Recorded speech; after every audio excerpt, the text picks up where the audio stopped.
어느덧 2021년을 정리하고 2022년을 준비할 시점이 온 것 같습니다. 2021년에는 아무래도 예기치 못했던 변수 때문에 자동차 업종 자체가 굉장히 힘든 한 해를 보냈는데요. 대신에 2022년에는 전기차 신차가 복물처럼 터져나와서 본격적인 전동화 시대 개막을 또 알리고 있고요. 자율주행, UAM, 로봇 같은 새로운 모빌리티 영역을 확보하기 위한 기존 자동차 업체들의 주도권 싸움 속에서 새로운 생태계가 형성될 전망입니다. 특히 2022년에는 모빌리티 이슈가 많은 한 해인 만큼 총정리 및 전망이 필요한 시간이 필요할 것 같아서 귀한 시간 모셨습니다. 먼저 강동수 박사님께 질문 드릴게요. 2021년 모빌리티 시장의 주요 이슈는 무엇이었나요?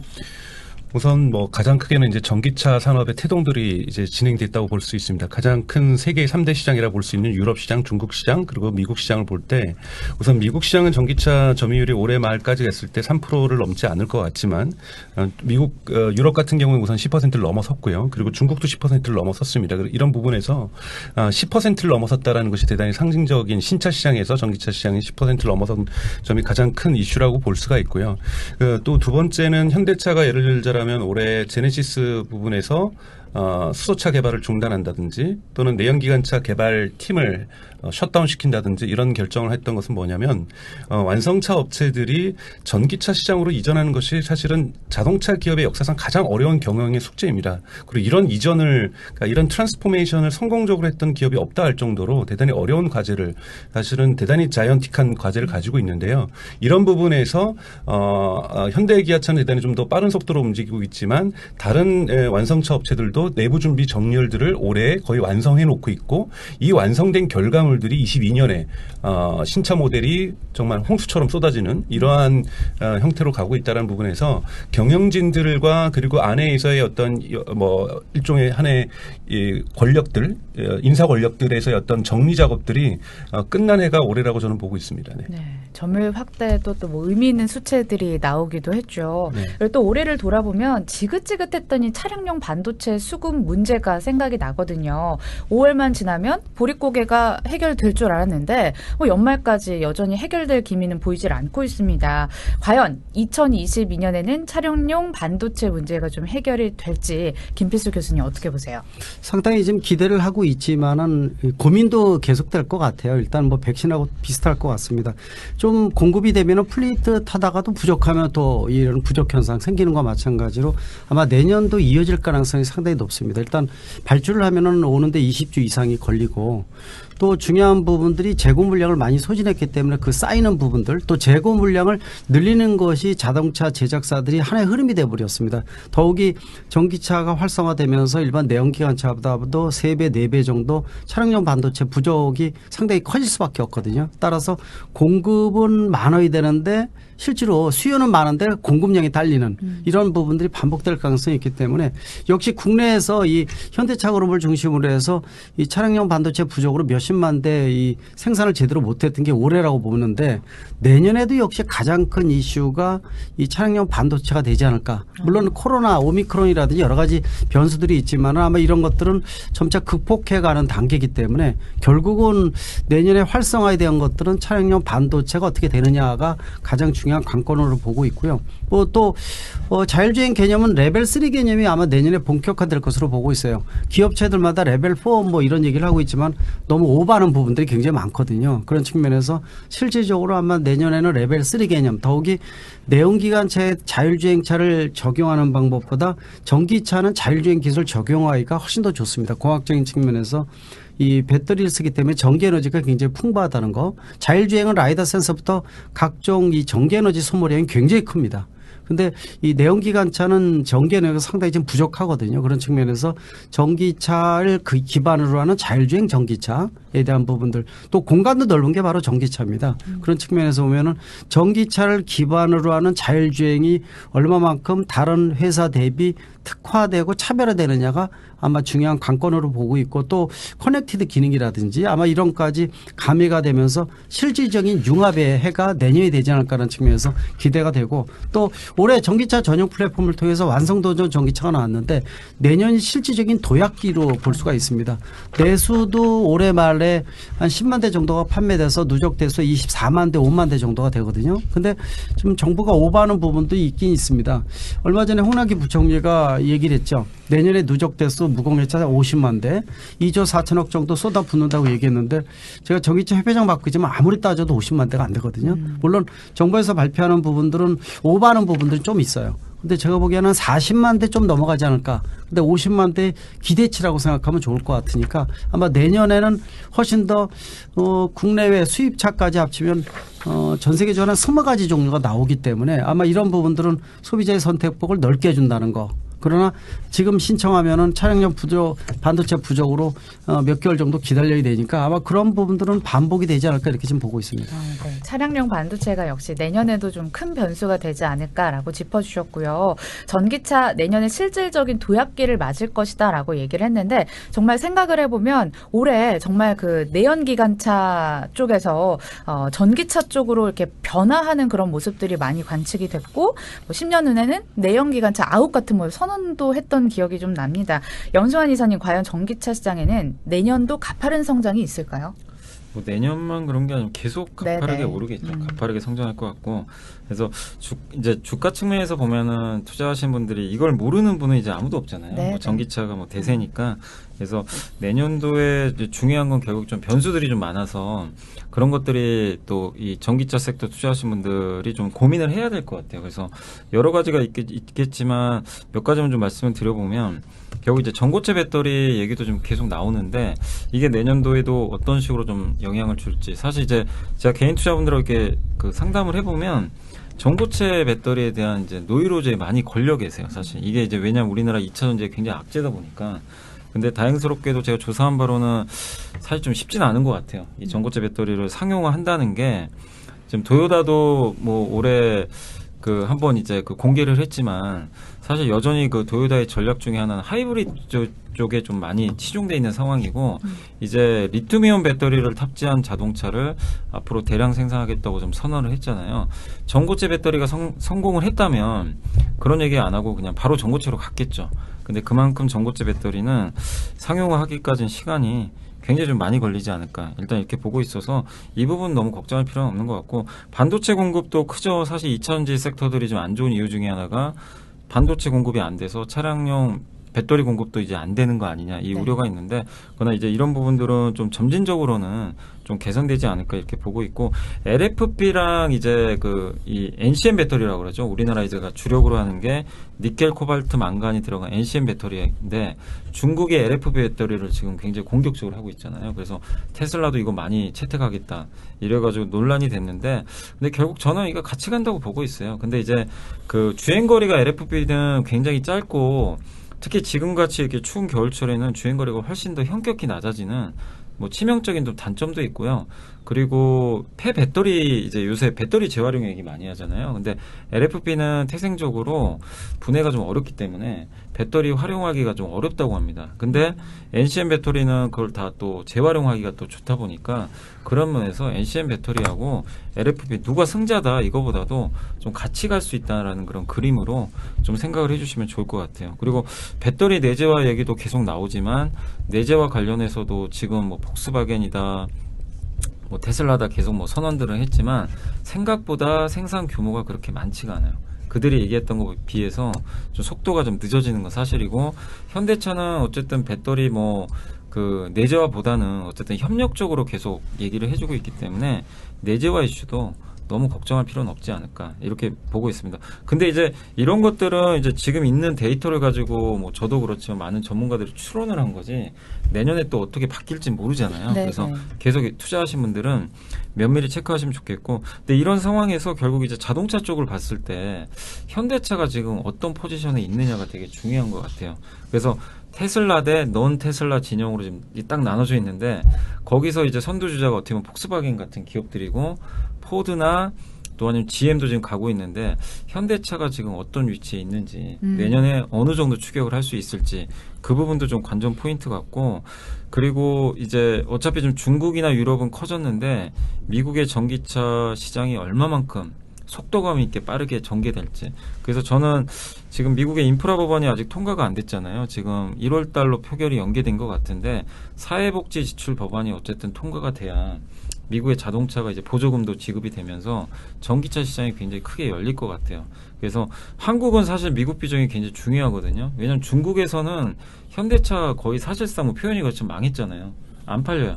아예 팔리지도 않고 존재감도 거의 없어져 버렸고 우리나라 배터리 회사들도 중국에서는 하기가 어려운 게 CATL의 영역이 너무나 커요.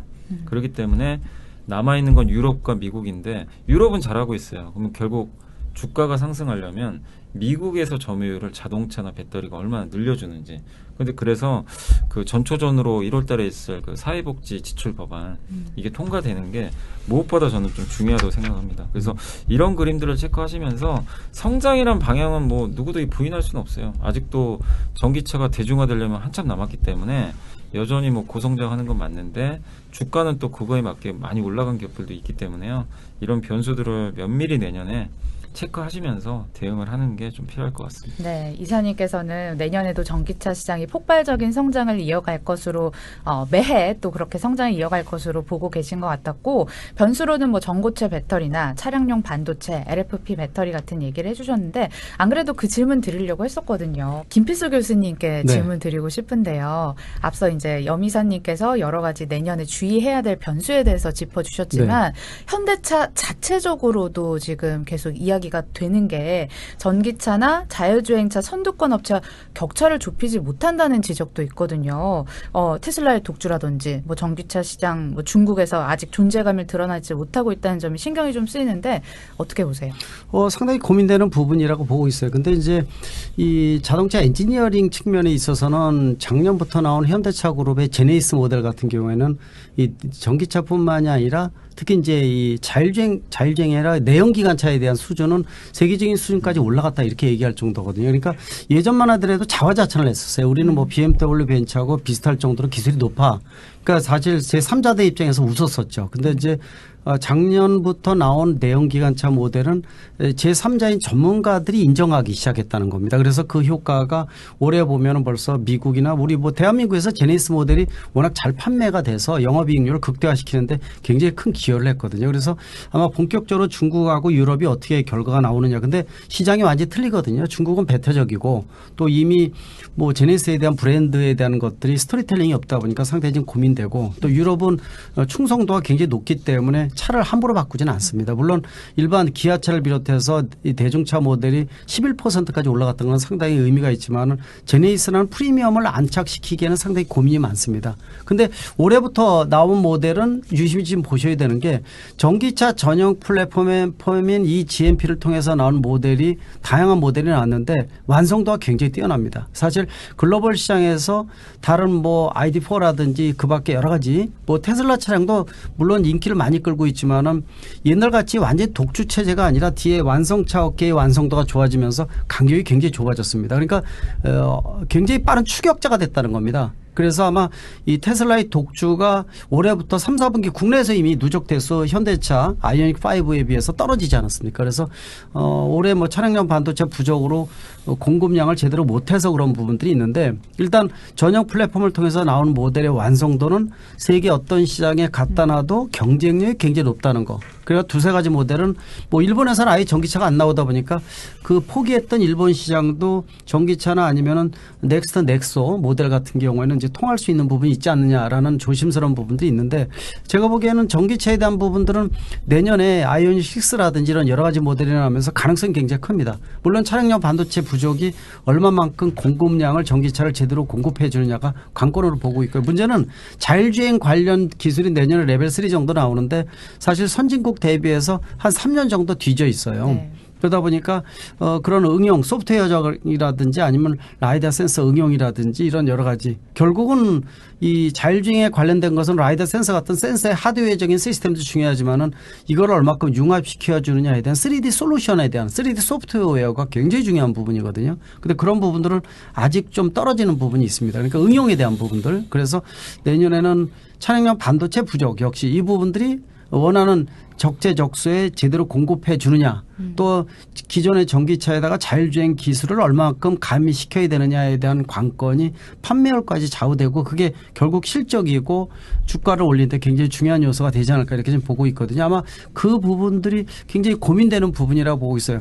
아까 염이사님께서 말씀하셨던 NCM이나 아니면은 LFP에 대한 것들은 LFP는 많이 증가한다 하더라도 제가 보기에는 20에서 30% 이상 못 넘어간다고 보고 있습니다. 실제로 아직도 NCM이 기반이라고 보고 있고 NCMA나 NCA 쪽으로 가면서 결국은 전고체 쪽으로 가는데 기술 주도권 측면에서 열에 대한 취약성은 있고 가격이 비싸지만 에너지 밀도라든지 기술의 개발 정도는 이 NCM을 못 따라갑니다. LFP는 사실 고민이 많아요. 그러니까 결국은 상해 공장 중심으로 해서 테슬라도 중국을 생각을 해서 이 스탠다드 모델의 LFP를 놓지만은 한계점이 있다는 거죠. 그런 측면에서 보게 되면은 뭐 아까 리사이클링 측면 또 겨울에 이 어려운 부분들도 있고 또 실질적으로 재활용 측면도 너무 많이 떨어지는 부분도 있고 그러다 보니까 기술 개발의 정도가 LFP는 한정적이라는 겁니다. 거의 못 올라가거든요. 그런데 NCM 쪽은 계속 가능성이 높아요. 그러면서 니켈 메탈 쪽으로 가면서 나중에는 전고체까지 나오겠지만 전고체는 앞으로 양산형으로 대량 나온다는 건 10년 정도 보고 있거든요. 아직 좀 멀었다는 뜻을 가지고 있죠. 그런 측면에서 보게 되면은 좀 더 내년에는 현대차가 좀 주가에 반영할 수 있는 핵심적인 요소가 좀 나와야 되는데 일단 내년 첫째 주에는 CES가 굉장히 관건이 될 것으로 보고 있어요. 저도 뭐 몇 개 업체 잘 아는 업체 이번에 이 시연을 하는 데도 있어요. 국내 스타트업이 아마 시연을 하면서 굉장히 부각이 되는 기업이 하나 있거든요. 아마 그런 것들도 세계 최초로 시연을 합니다. 그래서 아마 매체도 붙어서 아마 진행이 될 텐데 또 현대차는 요새 내년에는 뭐 보스턴 다이나믹스 기반의 로봇 쪽으로 주로 시연을 하기로 지금 돼 있는데 아마 CES를 기반으로 해서 어떤 내년의 어떤 방향성에 대한 것들이 좀 나오지 않을까라는 측면에서 아마 그 부분도 투자자들이 아마 유심히 보시면 또 그림이 되지 않을까 이렇게 보고 있습니다. 제가 현대차에 대해서 좀 추가를 하면은 저희가 전기차 시장을 볼 때는 모델도 봐야 되지만 흔히 말하는 프로덕션 캐파시티, 그러니까 생산량을 설비를 어느 정도 갖고 있냐라고 볼 수가 있죠. 지금 보통 테슬라가 기가 팩토리를 하나 만들 때까지 최대로 끌어올리면 연간 생산량이 한 50만 대가 됩니다. 지금 캘리포니아가 하나가 작동이 되고 있고 상하이가 돌아가고 있다라는 것은 올해 지금 테슬라의 매출 총 목표가 100만 대고 그거는 이미 그러니까 즉 프로덕션 캐파시티가 그걸 맞춰주고 있다라는 거죠. 근데 내년 1월에 지금 베를린 공장이 오픈이 되고 있고요. 내년 하반기에 텍사스 오스틴 공장이 된다는 거죠. 이론적으로 하면 내년에는 한 170만 대 정도를 양산할 수 있다라는 거죠. 주문량은 사실 더 되고 있으니까요. 그러면 지금 현대차가 지금 봐야 될 것은 모델은 좋아요. 모델은 좋지만 두 가지 문제가 있습니다. 첫 번째 이것을 그러니까 170만 대 정도랑 테슬라랑 경쟁하려고 하면 프로덕션 캐파시티가 어느 정도 되냐 했을 때 현대차는 그렇게 되지 않다라는 점이 분명하게 있는 거고요. 즉 유럽 시장에 있는 그러니까 유럽에 현대는 지금 갖다 내면 물건 다 팔리고 있죠. 근데 유럽에 왜 파냐면은 유럽에 내연기관 팔기 위해서거든요. 유럽에는 규제가 들어갔기 때문에 CO2 규제가 들어갔기 때문에 흔히 말해서 유럽에 소나타 하나 팔기 위해서도 전기차는 반드시 팔아야 됩니다. 그렇기 때문에 지금 생산되면은 물건 족족 지금 다 유럽에 갖다 주고 있는 거고요. 지금 미국에 갖다 줄 물량이 저는 있을지에 대해서도 좀 의심스러운 것이 지금 현대차의 지금 캐파시티 문제가 존재하고 있고요. 그다음에 두 번째 저희가 봐야 될 것은 그러니까 미국에 있는 완성차 업체들이 올해는 뭐 흔히 말하는 그러니까 기초 체력을 다진 해였다고 하면 내년에 모델을 쏟아내잖아요. 그럼 현대차의 아이오닉이 이제 미국에 들어가면 어느 정도의 프로덕션 캐파시티를 갖고 있는지도 의문인데다가 과연 지금 쏟아지고 있는 흔히 말해서 캐딜락도 지금 전기차로 내년에 지금 1월부터 양산 판매 들어가고 있죠. 포드도 지금 이미 들어가고 있죠. 지금 뭐 흔히 말해 수바루도 지금 내년에 전기차 지금 SUV 팔고 있죠. 토요타도 지금 내년에 미국에서 SUV 팔기 시작하죠. 그러니까 즉 심지어는 니오까지 중국의 니오까지 유럽 시장을 올해 10월부터 진출했고 내년에도 진출하려고 하고 있어요. 그러니까 즉 이미 모델 경쟁에 있어서는 매력도가 그러니까 현대차가 정말 잘 만들었습니다. 두 대는 그러니까 기아차하고 현대차는 잘 만들었는데 경쟁 상품이 미국에 동시에 터지고 있다라는 것. 그래서 모델 경쟁에 있어서도 시장은 만만치 않을 거다. 하지만 충분한 무기는 가지고 있다고 볼 수 있습니다. 그래서 쉽지 않다라는 거고 두 번째는 과연 미국 시장에 물량을 댈 정도의 한국의 양산 체제를 갖고 있냐에 대해서 저는 여기서는 회의적이라고 봅니다. 그래서 현대차는 오히려 지금 올해의 큰 성과라고 하는 것은 내부에서의 어떠한 수소냐 전기냐 내연기관에 대한 어떤 논쟁들을 정리하고 저는 정리됐다고 봐요. 수소차는 생산 중단하기로 했고 그리고 내연차 엔진 개발팀을 갖다가 멈췄다라는 건 뭐냐면 그 관련된 세력들을 정리했다라는 거거든요. 그렇기 때문에 흔히 말하는 전기차라든지 자율주행이라든지 앞으로 미래의 어떤 자동에서 모든 어떠한 체력들을 갖춰졌다는 부분에서는 분명히 장점이 있지만 아직 그 과정 속에서의 프로덕션 캐파시티를 충분하게 확대하지 못했다라는 단점, 그리고 이미 다른 데도 이제는 동시에 모델들을 출하하면서 경쟁이 매우 치열한 경쟁 시장으로 간다는 부분에서 미국 시장도 쉽지 않다는 말씀을 좀 드리고 싶습니다. 네, 교수님께서는 현대차의 뭐 긍정적인 그 노력 부분이나 장점들을 좀 짚어주신 반면에 대표님께서는 현대차의 뭐 양산 생산 가능성이 좀 한계가 있고 전기차 시장 경쟁 심화 속에 현대차가 아직 제 역할을 못하고 있다 좀 지적을 해주신 측면이 있는데 이번엔 여미사님의 의견이 너무 궁금해요. 제 의견보다도 예. 저 김필수 교수님한테 질문이 있어가지고. 예, 좋습니다. 해도 괜찮죠? 네네, 괜찮습니다. 네, 다른 게 아니라 요새 투자자분들이 이제 제일 오래 힘들었던 게, 네. 그러니까 방금 이제 박사님도 잘 지적해 주신 대로 그 현대차에 대한 좀 우려감들이 많은 건 사실인 것 같아요. 네. 전기차 쪽. 그러다 보니까 시총 차이가 너무 벌어졌어요. 지금 현대차 40조밖에 안 되는데 테슬라가 1000조고 일본 도요타가 200조 넘는데, 그러니까 현대차가 이 격차를 해소하려면 결국에 뭔가 전기차에서 뭐가 나와야 되잖아요. 네, 그렇죠. 그게 지금 안 된다고 보는 것 같아요. 그래서 저는 뭐 주가가 빠진다 이거보다도 크게 하락할 이유도 없는 것 같아요. 이미 이제 그런 부분들을 충분히 반영을 했기 때문에. 근데 투자자들이 원하는 레벨업, 그러니까 시총 진짜 100조를 가려면 전기차의 성과가 나야 되잖아요. 그렇죠. 근데 좀 어떻게 보세요? 저번에 엔진 개발 사업부도 이제 폐지를 한다고 그랬고, 이게 시장에서 좀 되게 놀란 것 같더라고요. 왜냐하면 이제 내연기관에서 이게 넘어가는 게 솔직히 쉬운 게 아니잖아요. 그렇죠. 그러니까 테슬라 외에 포드나 GM이나 이런 기업들이 시총이 낮은 게 그러니까 내연기관이라는 짐을 안고 있기 때문에 이걸 없애고 가야 되는데, 근데 거기에 어마어마한 또 고용도 들어가 있기 때문에 사실은 풀기가 쉽지 않은 것 같은데, 그 교수님은 좀 어떻게 보세요? 지금 큰 그림에서. 핸디캡을 좀 가지고 있어요. 왜냐하면 네. 현대차 그룹 입장에서는 정유선 회장 체제고 1년 한 3, 4개월 정도 됐는데 아마 내부적인 조직 개편이 한 5, 6년 정도 걸립니다. 그러니까 2차 이번에 임원 인사를 하고 그러면서 남행연구소에 대한 12,000명에 대한 것들을 어떻게 보면 폭탄이죠. 폭탄 던진 겁니다. 폭탄 던져서 지금 뭐 엔진 변속기 팀 완전히 실로 완전 네. 축소를 시켜버리고 또 배터리 센터라든지 새로운 그림을 그렸다는 굉장히 긍정적인데 이게 한 5년 정도 걸립니다. 거기다가 강성노조 이번에 내년에 위원장들이 다 강성노조 위원장들이 생겼거든요. 그러니까 악재들이 자꾸 생기는 겁니다. 그러니까 내부에서 지금 강성노조 위원장들이 공약이 정년 연장이다. 또 전기차 일부분은 외국으로 못 나가 국내에서 일정 이상 생산해야 된다.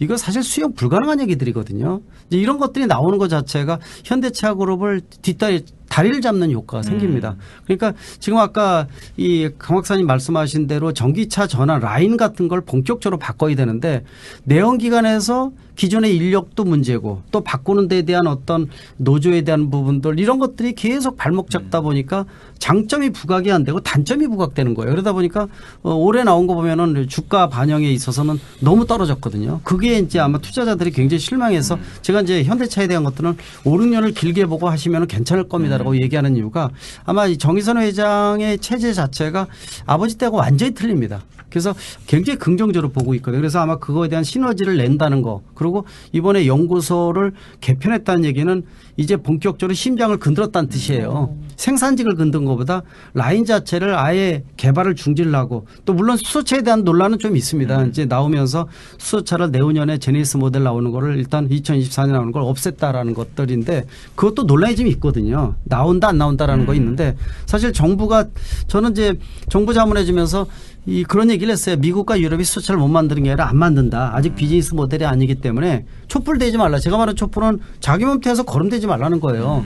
그러니까 20년 동안 현대차가 있는데 남은 거 하나도 없거든요. 1년 전체적으로 해봤자 전 세계 3만 대인데 그거 가지고 뭐 합니까? 65% 점유율 가져봤자 의미가 없어요. 그러니까 수소차에 대한 것들은 거품을 빼고 템포 조절을 해라. 원천 기술이나 주도권 확보 측면에서는 하는 건 좋지만은 역시 지금의 세계의 주도는 전기차라는 겁니다. 역시 테슬라는 뭐 다른 거 안 만들고 전기차만 만들다 보니까 말씀하신 대로 배터리 보급 양 확대하고 또 예를 들어서 올해 60만 대 내년에 100만 대 이런 식으로 생산 물량을 훨씬 더 넓히고 있거든요. 160, 70만 대까지 캐패를 가진다니까 대단한 물량이거든요. 근데 기존의 굴뚝 산업을 갖고 있던 제조업체들은 현대차부터 고민이 굉장히 많은 겁니다. 이미 뒷다리를 내연기관이 다 잡고 있었거든요. 그리고 그 시스템이 구성돼 있었는데 이걸 엎어버리고 새로 간다는 게 굉장히 어려워요. 테슬라는 아예 옷 자체가 전기차부터 시작을 했기 때문에 운신의 폭이 여유가 있는데 굴뚝 산업은 굉장히 고민이 많다는 거 이런 것들은 상당히 현대차 입장에서는 장점을 부각시키는데 한계점이 있다라는 고민은 분명히 있습니다.